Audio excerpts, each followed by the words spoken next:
तरह मेरे घर में से कोई फर्द आके ना टीवी चैनल पे ना सोशल मीडिया पे कोई ना इल्तिजाएं करेगा, ना दरखास्तें करेगा, ना हुक्मरानों से दरखास्तें करेगा। डट के पूरी जुर्रत के साथ, पूरी हिम्मत के साथ पाकिस्तान की खातिर, इमरान खान की खातिर, पीटीआई की खातिर इंशाअल्लाह हम ये कुर्बानी देंगे।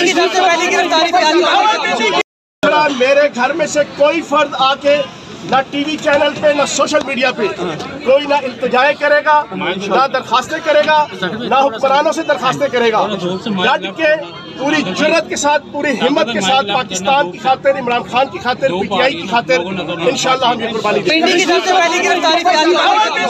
इम्पोर्टेड हुकूमत और उनकी हवारियों की अदलिया के खिलाफ हर्जा सराई, मरियम नवाज की अदलिया और फाजिल जज साहिबान पर शदीद तनकीद। इस घिनौनी साजिश को बेनकाब करने पर बोल को एक दफा फिर नशरियात की बंदिश का सामना करना पड़ रहा है। बोल अदलिया की इज्जत के लिए खड़ा है और खड़ा रहेगा। सब्सक्राइब करें और बेल दबाएं ताकि कोई खबर रह न जाए।